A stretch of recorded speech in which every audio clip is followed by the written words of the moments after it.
राधा स्वामी दाता दयाल की दया, राधा स्वामी सहाय, राधा स्वामी।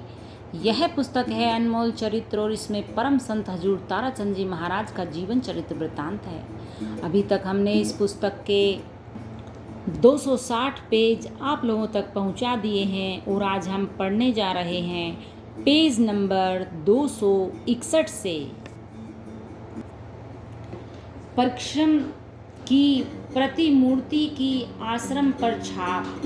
राधा स्वामी आश्रम दिनोद का चप्पा चप्पा तथा एक एक ईंट हुजूर महाराज जी की परिश्रम की अनंत कहानियाँ आज भी सुनाती हैं। जब प्रारंभ में 2 एकड़ भूमि ली गई थी तब ही सामने की थोड़ी सी दीवार को छोड़कर शेष तीनों ओर हुजूर ने गहरी और ऊंची बाड़ लगाने का बीड़ा उठा लिया था।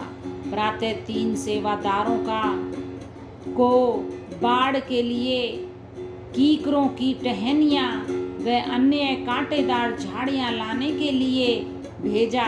सभी ने दिल लगाकर मेहनत से काम किया। दोपहर के उपरांत हुजूर महाराज जी ने उनके पास जाकर पूछा, क्या तुमने अभी तक इतनी ही झाड़ियाँ काटी हैं? लाओ इन्हें दबा दबा कर इकट्ठी कर लो। उन्होंने ऐसा ही किया।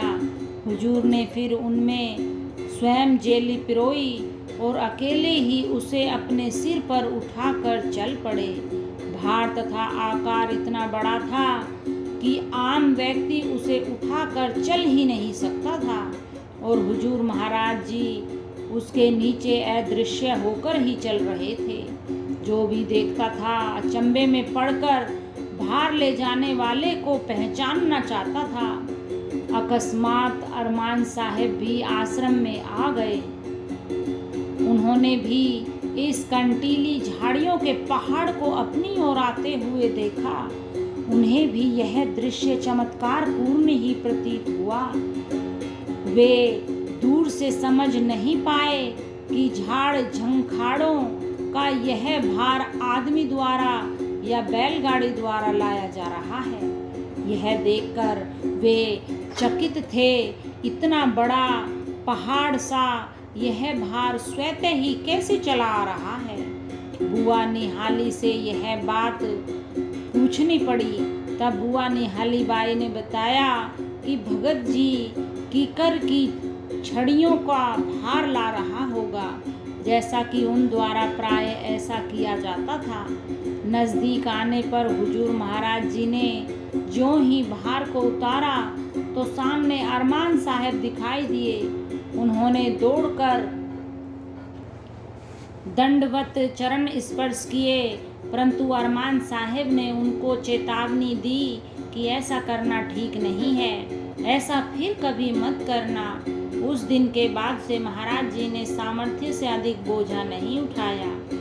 देता है लेता नहीं, उसको सद्गुरु मान, करे कमाई हाथ से, लेता नहीं है दान। गुरुमुख ना खाली रहे, खाते करके काम, हाथ जोड़ उनको करे, तारा चंद प्रणाम। राधा स्वामी। मैंने किसी से कुछ भी लिया नहीं है। सद्गुरु ने यह ड्यूटी दी है। यह ड्यूटी कोई अच्छी नहीं है। सिर पर दुनिया का भार उठाना है। मुझे तो यह ड्यूटी नहीं चाहिए थी, पर क्या करूं, मेरे कर्म ही माड़े थे। गुरु महाराज ने कहा, यह मेरा हुक्म है, अब मैं सतगुरु के हुक्म को कैसे मोड़ दूं? प्रेमियों, सच कहता हूँ कि भागी आदमी को तो इससे बचकर रहना चाहिए। यह काम ही ऐसा है। पर देखता हूँ कि लोग गुरुआई की तरफ बड़े दौड़ दौड़ कर फिरते हैं, पर आखिर में उन लोगों की बड़ी दुर्दशा होती है। 2 पहलू होते हैं, एक गुरु का होता है और एक सतगुरु होता है। आजकल सभी गुरु बनने की कोशिश करते हैं और गुरु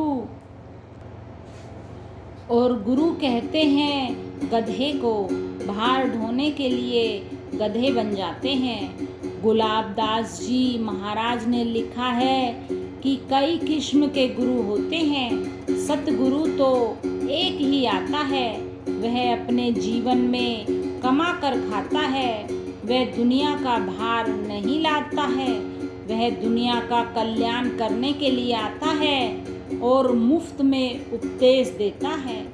मालिक मुफ्त में हवा रोशनी देता है। गरीब अमीर सभी को वर्षा देता है, वह उसके पैसे नहीं लेता है। जैसे परमात्मा सभी को सर्दी गर्मी बराबर देता है, इसके लिए वह किसी से कुछ भी नहीं लेता है। वे तो दूसरों के ऐबों को ढकने के लिए आते हैं। आपने सुना भी होगा, 4 चिन्ह संत के प्रत्यक्ष दिखाई दें, दया गरीबी बंदगी पर अवगुण ढक लें। राधा। पंडित और शास्त्री का शास्त्रार्थ के लिए आना।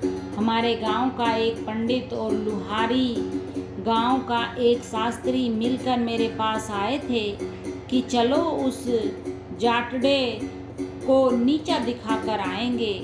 इसी तरह से हुजूर महाराज स्वामी जी के पास में भी काशी के 4 चोबे मिलकर शास्त्रार्थ करने के लिए गए थे। यह लेख है, पर स्वामी जी महाराज ने कहा कि मैं तो शास्त्रार्थ जानता ही नहीं हूँ। सेवा में काम करने वाली 2 लड़कियाँ सिब्बो और बुक्की चली जाएंगी। उन लड़कियों ने कहा, महाराज हम क्या सुनाएंगी? स्वामी जी ने कहा, सुनाने की जरूरत नहीं है, तुम जाओ। बस वे चली गईं। काशी के चोबों ने उनसे प्रश्न किए। उन्होंने कहा, वेदों से बड़ा तो कोई भी नहीं है। सिब्बो और बुक्की ने कहा, आप कौन से वेद को बड़ा कहते हैं? वेद तो 2 हैं, एक सूक्ष्म और एक स्थूल वेद है। आप सूक्ष्म वेद की बातें कहते हो या स्थूल वेद की? चोबों ने पूछा, वे सूक्ष्म वेद कौन सा होता है? उन्होंने कहा, संत तो सूक्ष्म वेद में ही रहते हैं, आप तो स्थूल वेद की बढ़ाई करते हो। स्थूल वेद तो सृष्टि रचने के बाद ही बने हैं। ये किसने बनाए हैं? उन्होंने कहा, ये आप ही बता दो। चोबे ने कहा, ये ब्रह्मा ने बनाए हैं। सिब्बो और बुक्की ने पूछा, इनको ब्रह्मा ने कैसे बनाया है? क्या इनको बनाकर हवा में छोड़ दिया? ब्रह्मा ने भी तो लिखा होगा। चोबों ने कहा, हाँ, पहले वेद ही बना था। उन्होंने पूछा, वह वेद कहाँ से बना? चोबे बोले, पहले तो पृथ्वी बनी, फिर सन पटसन बोया गया, फिर तिल बोए गए तो तेल बना, फिर कागज बना। सिब्बो बुक्की ने कहा, नहीं। चोबों ने पूछा, फिर वेदों को किसके ऊपर लिखा गया? उन्होंने कहा, वेदों को पहले पत्तों पर लिखा गया। उन्होंने कहा, फिर तो वृक्ष ही पहले बना, फिर तो वेदों से पहले वृक्ष बना। सो आप बताओ, संतों की विद्या तो पराविद्या होती है, तुम अपराविद्या में फंसे पड़े हो। विद्या के बारे में इसलिए कहा है कि हे विद्या तू बड़ी अविद्या, ते संतन की कद्र न जानी, संत केवल प्रेम के सिंधु, तू उल्टी बुद्धि कीचड़ सानी। और यदि तुम जानते भी तो बताओ, ना थी धरनी पवन विचरणी, कूर्म नहीं थी काया, निरीक्षा के इच्छा नहीं थी, ये किसने जगत रचाया। उनको लेने देने पड़ गए, उनको लेने के देने पड़ गए। उन्होंने कहा, जब हम उनकी इन लड़कियों के प्रश्नों के उत्तर ही नहीं दे सकते तो स्वामी जी महाराज के प्रश्नों के उत्तर तो दे ही नहीं सकते हैं। सो संतों की दया और मेहर ही होती है। यहाँ मेरी बुआ का लड़का मनसाराम है, वह उर्दू पढ़ा लिखा है, वह बड़ी जिरह लड़ा रहा था। एक यहाँ मनीराम सत्संगी का लड़का महावीर है। मैंने मनसाराम से कहा कि इस महावीर से तो शास्त्रार्थ कर ले। उसने बातें शुरू की।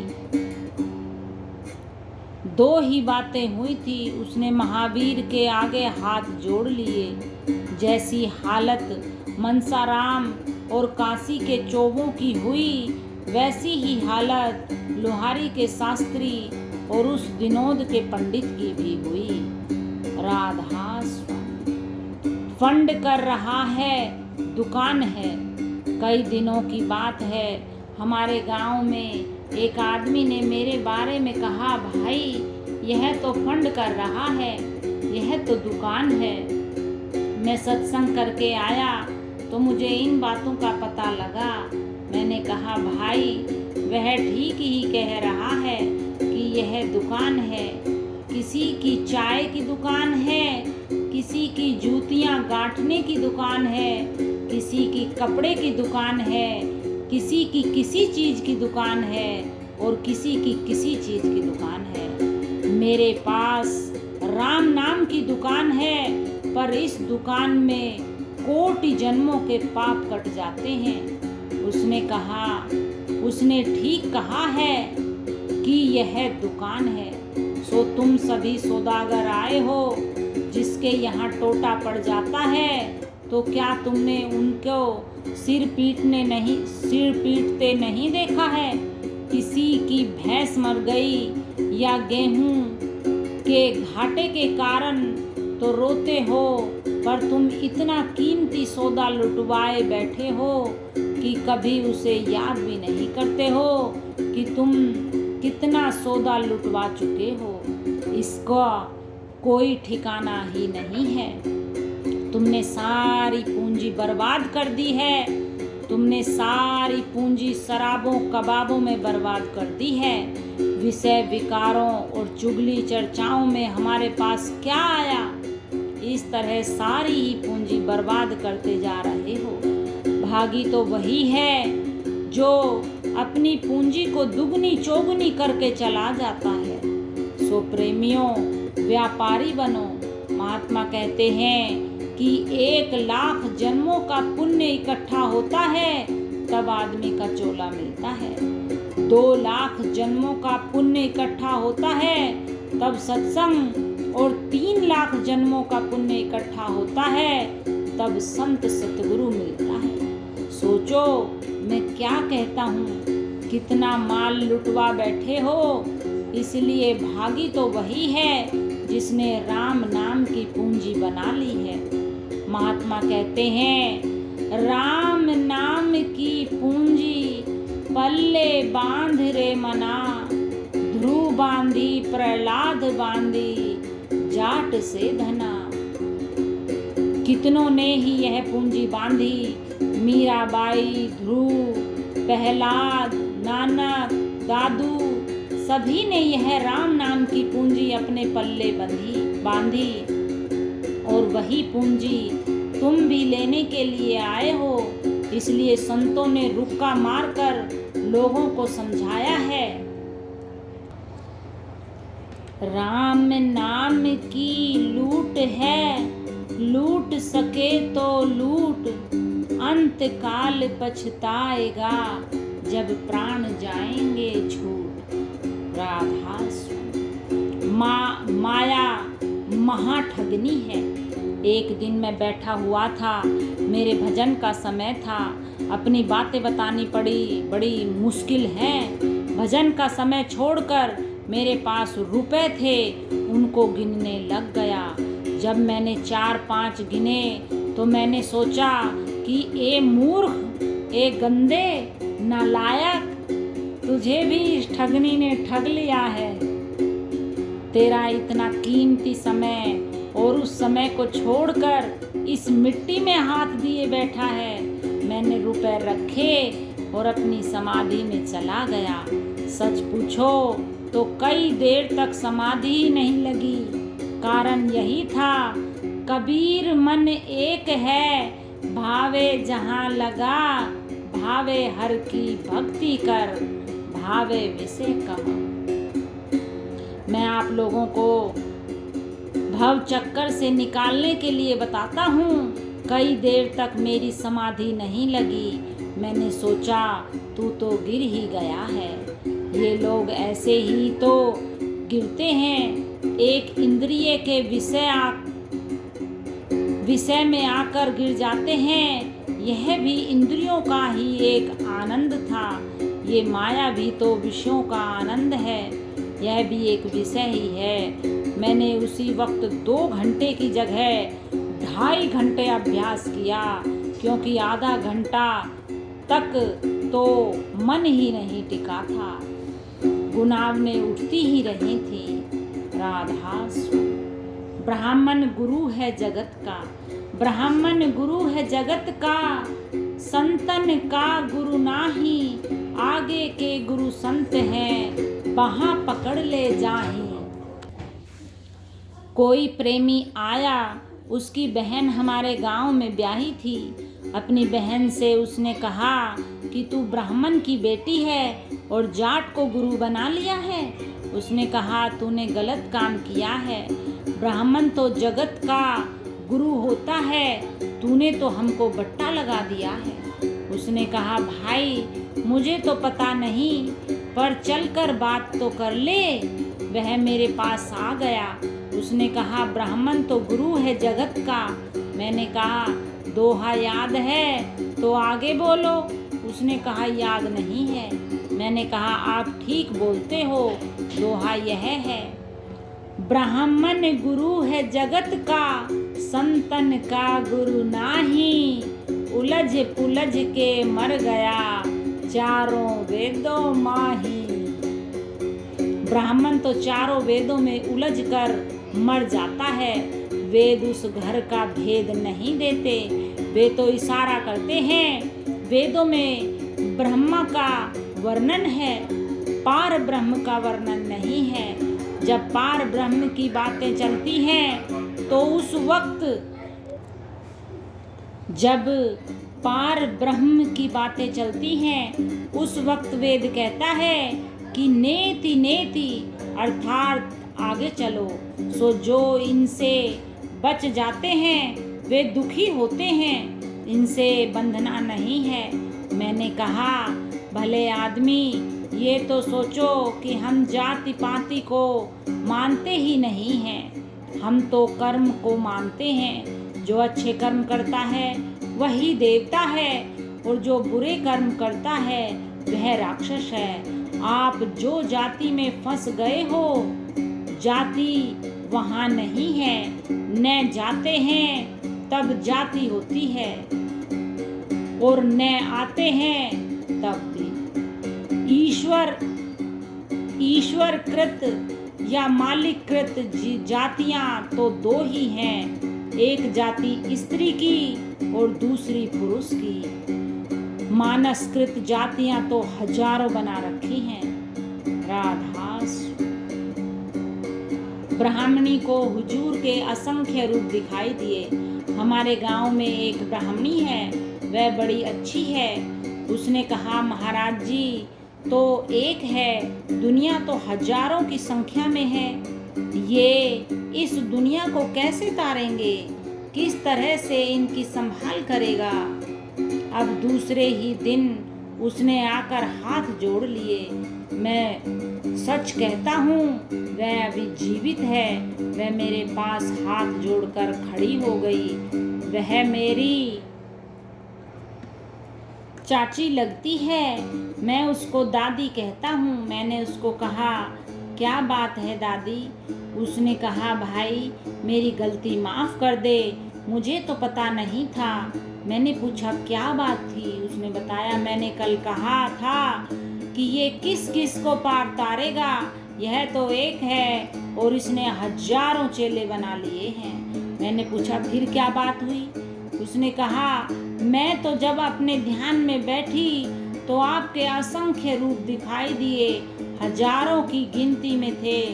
इसलिए मैं कहता हूँ सतगुरु की रेडिएशन काम करती है। जब वह भी ध्यान में बैठता है और तुम भी उसी समय बैठते हो, तो तुम्हारा प्रश्न एक सद्गुरु सभी को कैसे संभालेगा हल हो जाएगा।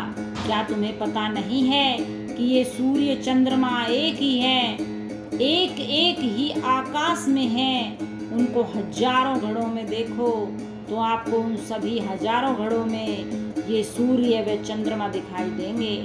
फिर वह शब्द तो सारी ही दुनिया का करता है, वह जर्रे जर्रे में है, वह शब्द तो सभी का है। जब तुम बैठोगे तो मिल जाएगा। सतगुरु इस देह का नाम नहीं है, सतगुरु तो शब्द स्वरूपी है। वह शब्द सारी ही दुनिया की जान है। शब्द से ही तो सभी अवतार बने हैं, शब्द से ही ब्रह्मा विष्णु महेश बने हैं, शब्द से ही काल निरंजन बना है। इसे शिव बाबा कहते हैं, हम नाम कहते हैं और कोई ओम कहते हैं। शब्द से ही सब बने हैं, शब्द से ही सतपुरुष के 16 सुत बने हैं। सब पसारा ही शब्द से बना है। सो सभी शब्दों की जड़ वह राधा स्वामी दयाल है। जब अभ्यासी उस राधा स्वामी दयाल से मिल जाता है, उस वक्त उसमें कोई भी कमी नहीं रहती है। राधा स्वामी। मैं तो एहसानमंद आदमी हूँ। एक बार किसी ने राजनीतिवश आश्रम का नलका उखड़वाना चाहा।